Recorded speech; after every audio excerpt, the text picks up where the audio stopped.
အခုဆက်ပြီးတော့ကျွန်တော်တို့အပိုင်းခွဲတင်ဆက်နေတဲ့အထူးအစီအစဉ်ကိုအလှည့်ပေးအောင်မှာမမြတ်စကြအောင်ရေဟုတ်ကဲ့ပါကိုအောင်ရေ VOA American တန်ရဲ့ plug-in အစီအစဉ်တင်ဆက်သူ Greta Van Susteren ကပြီးခဲ့တဲ့ဇွန်လတုန်းကဘင်္ဂလားဒေ့ရှ်နိုင်ငံ Cox's Bazar မြို့အနီးကရိုဟင်ဂျာဒုက္ခသည်စခန်းကိုတွားရောက်ပြီးစခန်းအခြေအနေကိုမှတ်တမ်းရုပ်သံရိုက်ကူးခဲ့တာကိုကျမတို့တင်ဆက်ပေးနေပါတယ်ဒီနေ့ကြည့်ရမယ့်ဒုတိယပိုင်းစီစဉ်မှာတော့ဒုက္ခသည်စခန်းတည်နေပုံမြေအနေထားကမြေနိမ့်မိုင်းမှာရောက်နေတဲ့အတွက်အမိုးရာသီမှာဘယ်လောက်အခက်အခဲတွေကြုံရတယ်လဲဆိုတာကိုကြည့်ရမှာပါမိုးရင်းလမ်းတွေကြောင့်တွာလာရေးအခက်အခဲတွေကကျန်းမာရေးပိုင်းကိုပါဘယ်လိုတက်ရောက်နေသလဲဆိုတာတွေကိုလည်းတင်ပြထားပါတယ်ဆက်ပြီးတော့ကြည့်ရှုကြပါရှင် Here comes the rain. Yeah, we can go there. What? Can I get under your thing for a second? This is what the million people, the million Rohingyas in this refugee camp are having to put up with. This is the monsoon season.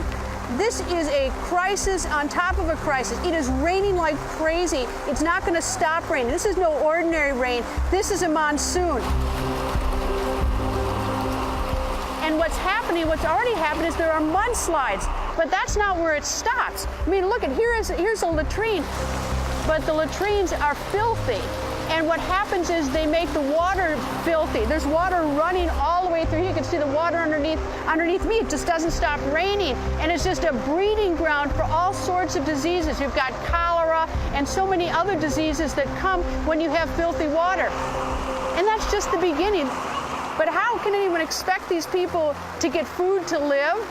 How can you expect their structures to stand up? And now the structures are literally going to wash down upon each other. Bridges are washing away. This is what the spotlight needs to be put on because these people are desperate. But it's only going to get worse. The danger is clear to relief workers like May Sepan of Food for the Hungry and Medical Teams International. Essentially, their settlements are built on what appears to be sand dunes because they're deforested lands that have no way of protecting the population against the monsoon rains. And so it's very likely that most of these settlements will get washed out as the rains increase and the storms become more intense. We identified something like 200,000 people are at risk from landslides with this heavy monsoon. It's almost like a race against time. Shelley Thackrow gave up a career as a journalist to work in crisis environments just like this one. We've been trying to really move families as fast as we can to flatter, safer land, so relocated to a part of the camp which has been flattened, but also so that safer shelter can also be built.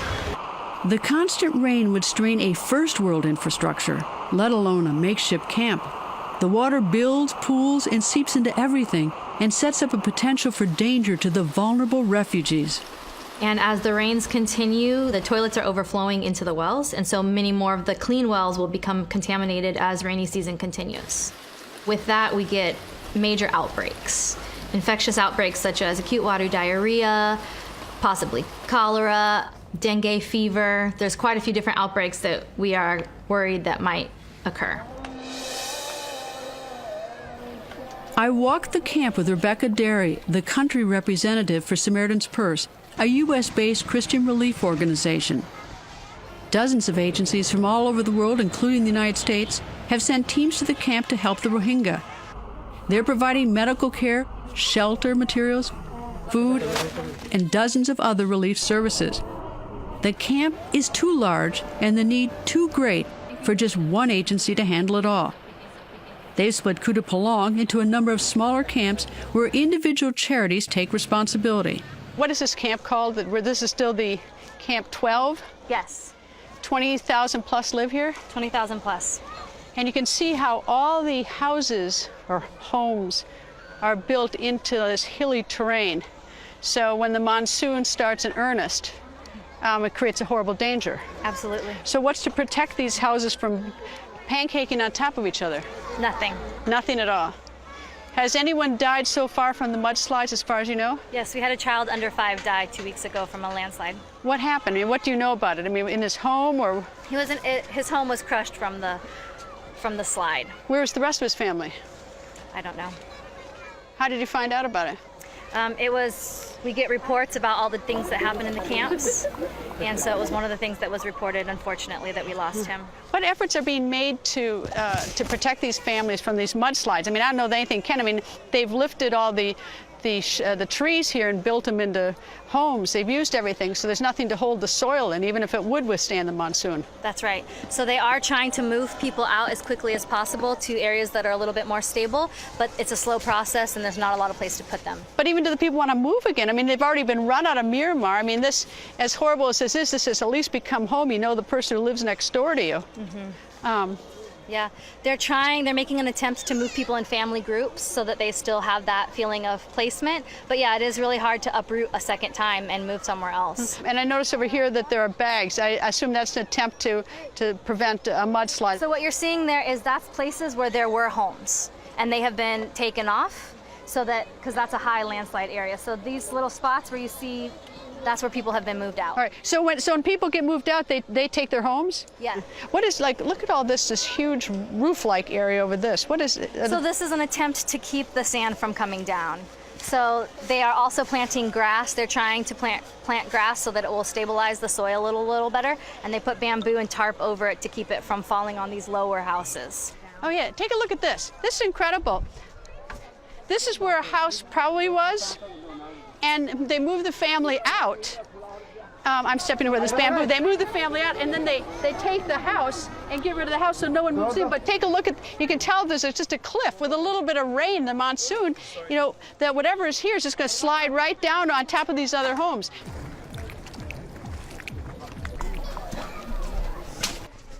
I don't know why these places don't burn down in fires. I mean, coming down these steps is actually treacherous. It's unbelievable how dangerous even these steps are. It's very slippery. You can see that I can stretch it. Here's the house, and at the other end of my hand is the cliff.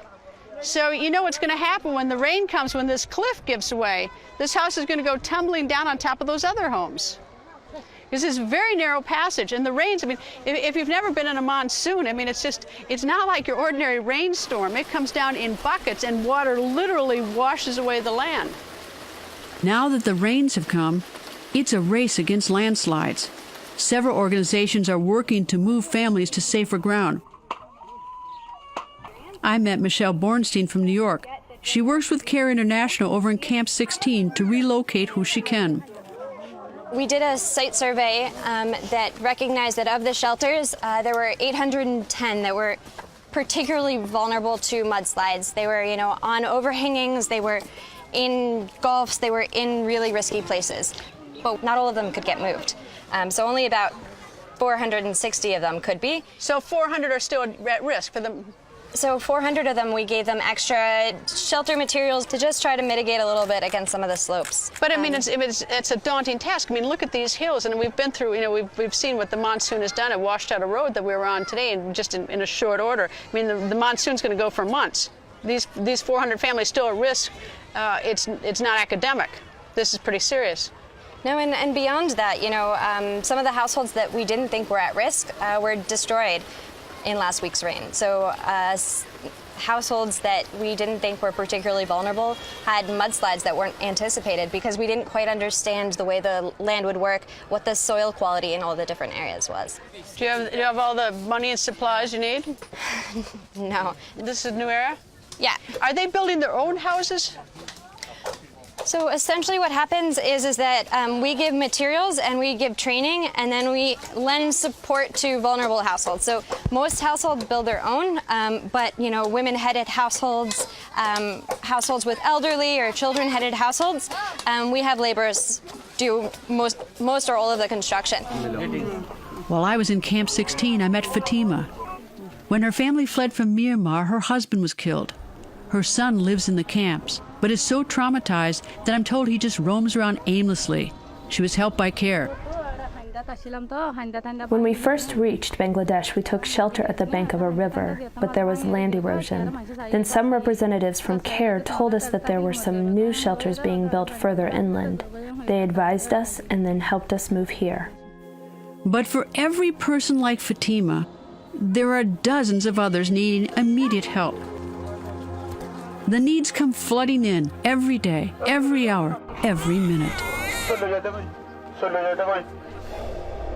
I mean, just take a look at this. Since the time we came into the camp just a short while ago, the monsoon started pouring water in, and this road has now washed away. But it's not just a matter of fixing the road easily. This is a crisis because take a look at down here. Look how soft this land is, and the rain is pouring in. So every time you turn around, there is a more dangerous situation that has arisen. Take a look at this road. They're trying desperately to fill it with soil, do something, but who wants to get on a car or even walk across it when the road is so narrow and is giving way like this and is pouring rain? And it's not just a matter of getting into the camp and transportation. How do you think they're going to get food in here if they can't bring a truck in here? How are they going to get medical care, medical equipment? Every single moment the crisis builds.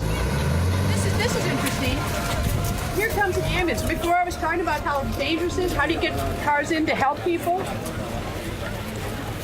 This is an ambulance. Hello, sir. It's very dangerous up there. You might want to drive slow. I can go. I don't know if you can go or not. They say that, but I don't know. You'll be the first to go through, and it's pretty narrow. Why don't you get out of the car and go look at it? I have patient already. Do you have a patient in there? Do you have a patient in there? Yeah. And I have a patient. Where are you trying to get the patient to? To the hospital right there. We're up on the hill? See, this is what the danger is. This is an ambulance. And when I say something new happens every 5 minutes, before I was talking about how the road washed out, how dangerous it was. Now we've got a patient in an ambulance trying to get to the hospital up there. And this road is supposedly repaired, but even my own weight, I can push the soil down. Wait till the rain comes. I don't know what happens when heavy vehicles go through. Every time you turn around, there's another bigger crisis. And you wonder, how much more can these people endure? How much more? And it just doesn't stop. For the refugees, it's a perfect storm. Persecution, mudslides, idleness, disease. While there is much that is good that is being done here, this camp has also become a target for those who would come to prey on the Rohingya.